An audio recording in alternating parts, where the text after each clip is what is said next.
run for the next election? Will he leverage the current economic gains to cherry favor from voters, luring them to vote for him for the second time in office? And that will make it the very third time or third term that Mahama will rule Ghana. Will Mahama take the risk and do as the opposition are peddling, that he is plotting to change certain things to make it possible for him to run for another term in office? Well, Mahama has taken a stand and we'll tell you all about it as we inform you about his donation to the helicopter crash rescuers, who he just donated some money to, all on this episode of Talk Chaw. My name is Chris, and I'll be doing this with a very new guest or co-host, whatever you want to call him.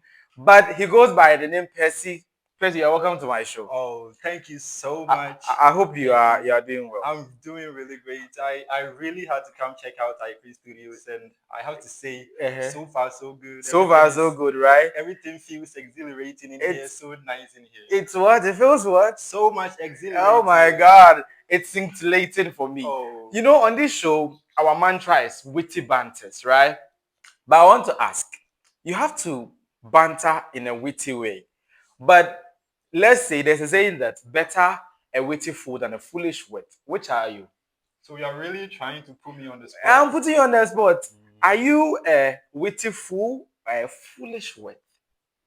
Is there any neutral ground over here? Or okay, I would answer it when you answer me first. Then I can. There's no neutral ground. No. Foolish wit or witty fool? Nah, I'm who I am, and nothing is going to change it. That is who I am. He's Percy, by the way, and he's my new guest on this show. You'll be seeing him, yeah, and you'll come, right? You'll be seeing him, and probably some new other people, some new faces on my show. You know, this is Talk Chaw, so full of surprises, and it's been the very first time of he being here. I wanted to give him a heralding welcome. So you're very welcome to Talk Chaw. We hope to see you again, and any other person who wants to come on this show. So let's dive right into our very first. By the way, thank you so much for having me over. Thank you so much. We hope that we'll have a good ride, right? So our very first story. Do you think Mahama is plotting a third term? Okay, so judging as a third person, just watching how everything is playing out, I think it will take so much to cut all these red tapes to amend the 1992 Constitution law when it comes to just making it's possible to run another tenure when you are done with your 8-year period. I don't know how he can be able to do that. But do you know he has 2/3 of parliament as we speak? Okay, he's currently which means that it will be very easy for parliament to pass a new bill that would what? That would change or amend the entrenched part of the law. The only problem is that parliament can pass it. They can pass it with their 2/3 majority, but there has to be a referendum in which the whole Ghana, about I think a special resolution of Ghanaian people, about 70% would have to vote yes to the change of the tenure from 2 terms to 3 terms. So there's a possibility, just that can he garner 70% of Ghanaians or 75% of Ghanaians to vote yes to a third term?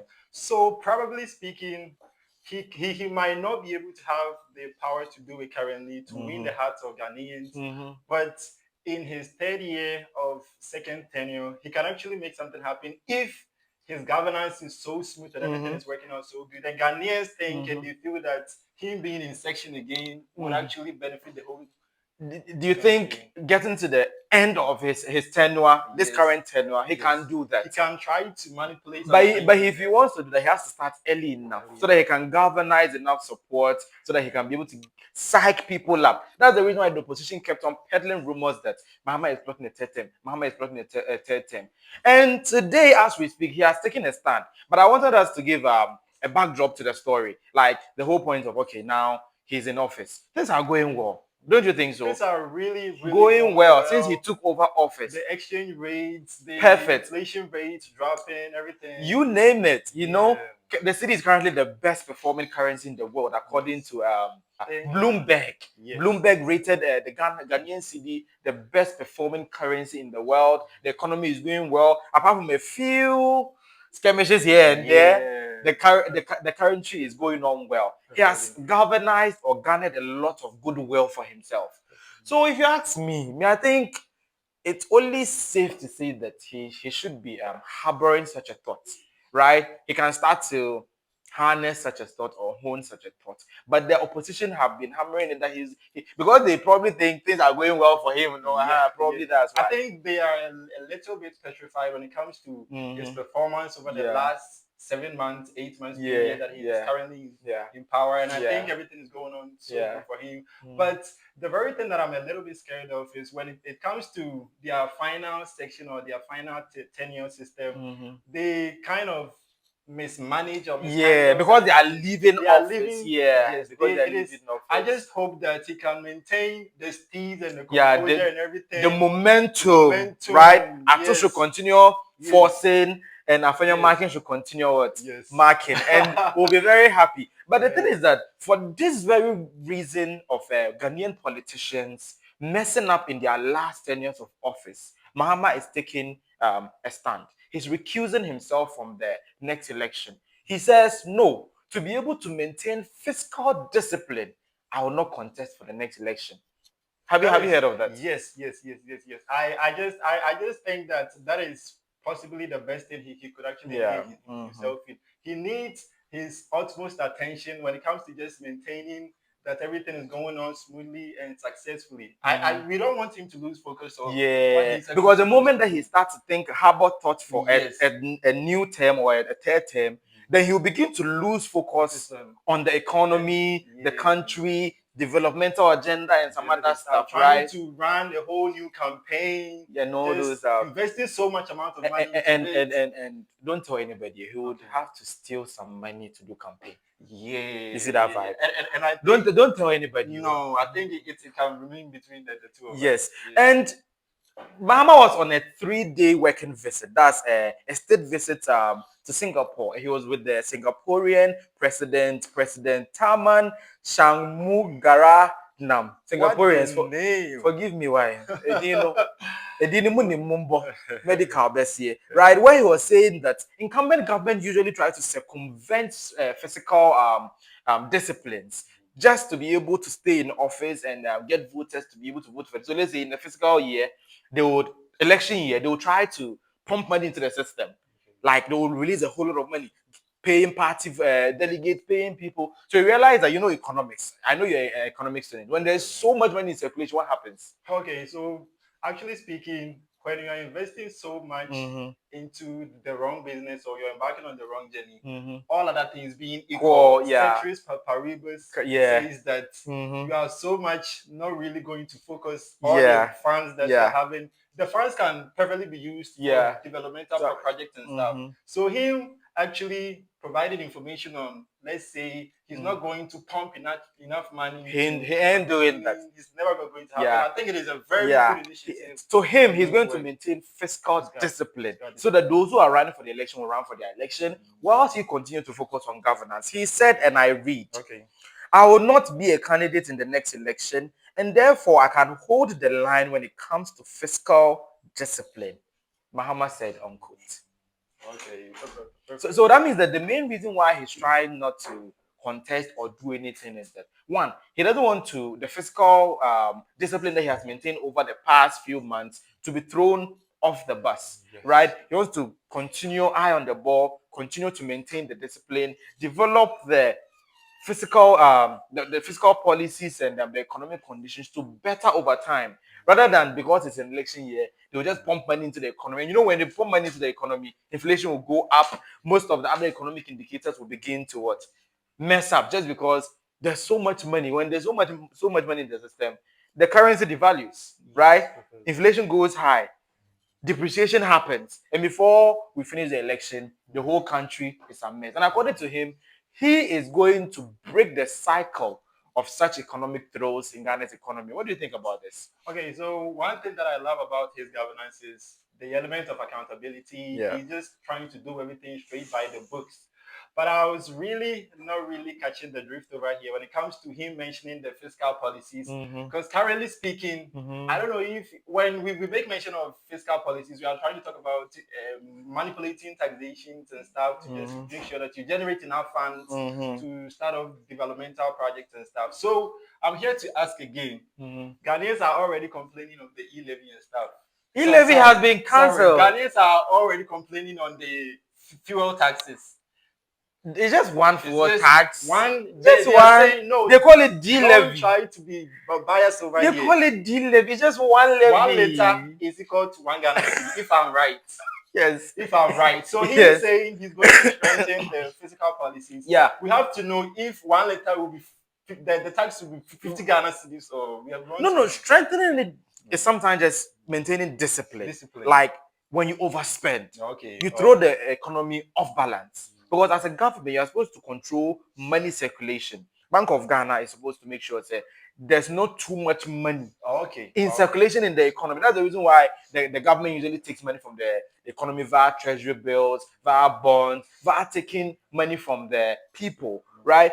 But the moment that they are not taking money from the people, either via taxes, either via investment like treasury bills and this one, then there was so much money. Before you realize inflation is going off, the currency is depreciating, and other. So discipline can mean that he'll make sure say he will not overspend.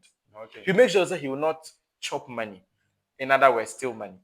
He will not let all those other embezzlement, corruption, and other things that makes us leak the public purse to happen. It can mean that it doesn't mean that he's just going to increase taxes. Okay, so it initially threw me off when I heard it. When I heard them mention fiscal policies, you I thought was so scared, like I was so terrified. But I'm happy they are rather focusing on the spending levels rather than them accumulating funds and gaining funds. Well, he's currently in different. Apart from Singapore, he's been in other countries. I think there are bilateral relations to get investment, right? Foreign direct investment into the country. So I don't think they are focusing only on taxation, but also around investment, around collaboration, around grants. Just that some of the grants come with conditionalities, by the way. But either way, I think Mahama recusing himself from the next election is one of the best decisions ever. Yeah. But having spoken about that, now that he has recused himself, who will now lead the National Democratic Congress come next election? Okay, so probably speaking, we can't say by assurance that Professor Jane might continue. Do you think she can continue? I don't know if she's having it because herself. because the last time I checked, her health was in crisis. Right? Oh, not to say that anything is going to happen to her. No, I'm not saying that. Oh, please, not to someone in shame. Right? Too extreme. But I haven't really seen her participating so much in political activities. Yeah, she's not really active when it comes to politics. Politics that much, right? She's very diplomatic, you know. She's very outspoken. She's well articulated when it comes to speaking. Like when she's speaking, you know, this vice president, you see the vibe. I like the way she speaks, by the way. So maybe we might go as running mates because it can happen. Presidential candidate, me. Then running mate. I am going to be the main contender. But having spoken about that, there are a lot of people within the NDC who may be able to lead the party in terms of flag bearership. Example, H.E Ketia. How does it look? Oh, for H.E Ketia, for him, he doesn't want to be the main face of the party. That is one thing. What about Julius Debra, Haruna Ejisu? For them, some of those other people. For them, I can definitely say that they all stand a chance. Right? And up to now, all of them are still quiet. The last time they asked H.E Ketia whether he would run for the flag bearership, and he was like, the time. He was like, time will tell. When the time comes, we know. But I don't think General Mosquito will do that. I don't think he will do that. But let's look at the flip side of the coin. The MPP, the opposition people who will be facing the NDC people. Who do you think will lead? Is it going to be Baumia, Kennedy Japo, Brian Champo, or who do you think the MPP people will bring to face the one that would be picked by NDC? That would be a tougher competition. Among the three that I mentioned, who's the favorite? Even the flag bearership would actually be a tougher competition than the main. Are you sure? The MPP flag bearership. When you look at Honorable Kennedy Japan, the way that he's going to he's coming to give people showdown. He's going to put in his blood, sweat, and tears into making sure that he comes in this time, because the last time he didn't really provide Ghanaians with the pre-notice that he was going to be running. He just came in at the latter end and he just came to join the flag bearership. But I think for this period, within 2028, he's coming in with all his full force. All his full so force, yeah. Dr. Yeah. has to really bring in all the spears and all, try to make sure that he has to put water in his sponge. Also, shine it up. Hey, Exactly. that's a bar. That's a bar. I was going to say Vancouver, but let me leave it there.